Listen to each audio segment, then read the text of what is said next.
As A director Prithviraj എന്ന് പറഞ്ഞാൽ ഡയറക്ടറായി ഇപ്പോൾ പൃഥ്വിരാജിനൊപ്പം നടനൊപ്പം വർക്ക് ചെയ്തിട്ടുണ്ട്. 3 പടം വർക്ക് ചെയ്യുമ്പോൾ എങ്ങനെയാണ് പൃഥ്വിരാജ് എന്ന സംവിധായകൻ എങ്ങനെ നോക്കി കാണുന്നത്? പൃഥ്വിരാജ് എന്ന സംവിധാനങ്ങൾ ഞാൻ നോക്കി കാണുന്നതിനേക്കാൾ കൂടെ നിങ്ങൾ കാണുന്നുണ്ടല്ലോ. അല്ല എന്നാലും പുള്ളി എന്ന് വെച്ചാൽ ഭയങ്കര ക്ലാരിറ്റിയാണ്. ഇപ്പോൾ ഏതൊരാൾക്കും വേണ്ടത്, ഇപ്പം എനിക്കാണെങ്കിലും നിങ്ങൾക്കാണെങ്കിലും എന്ത് കാര്യത്തിനും ക്ലാരിറ്റിയാണ് ആദ്യം വേണ്ടത്. ആ ക്ലാരിറ്റിയുടെ കാര്യത്തിൽ എക്സ്ട്രീം ലെവലാണ് പുള്ളിക്ക് എന്ത് വേണം എന്ത് വേണ്ട എന്നുള്ളത് വളരെ കറക്റ്റായിട്ട് അറിയാം.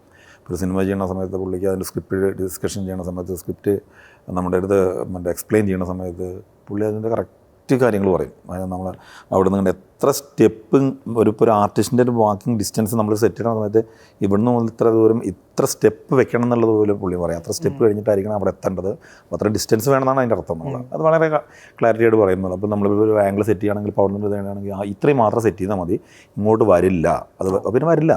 അപ്പോൾ നമ്മൾ ഇങ്ങോട്ട് പൈസ സ്പെൻഡ് ചെയ്യേണ്ട ആവശ്യമില്ല. അങ്ങോട്ട് അത്രയും ക്ലാരിറ്റിയോട് സംസാരിക്കുന്നതാണ്. അതിൽ കൂടുതൽ എന്താണ് വേണ്ടത്?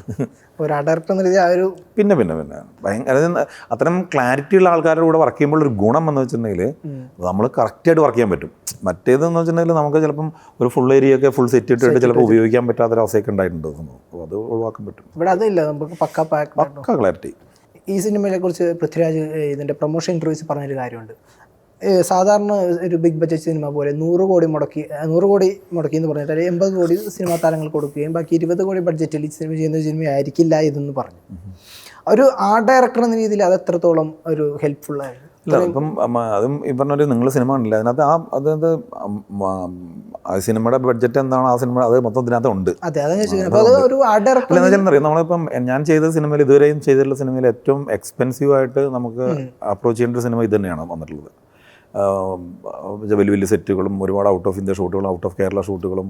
അപ്പോൾ ഇതിൻ്റെ ഒരു എക്സ്പെൻസ് ഭീകരമാണല്ലോ. അത് ആ ഒരു വലുപ്പം ഉണ്ടാക്കിയെടുക്കാൻ വേണ്ടിയിട്ട് ഖുറേഷി ഇബ്രാഹിം എന്ന് പറയുന്ന ഒരാളുടെ ഒരു വലുപ്പം, മറ്റേ നെടുമ്പളശ്ശേരിൽ എന്ന് പറയുമ്പോൾ പുള്ളി ഇൻ കേരള.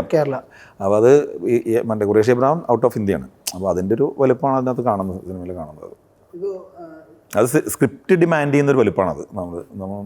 നമ്മളായിട്ട് ഉണ്ടാക്കുന്ന ഒരു വലുപ്പമല്ല, സ്ക്രിപ്റ്റിലുള്ള ഒരു വലുപ്പമാണ്. അതായത് എങ്ങനെയാണ് ആ ഖുറേഷി ഇബ്രാഹിമിൻ്റെ ഒരു ലൈൻ ഇങ്ങനെയാണെന്നുണ്ടല്ലോ.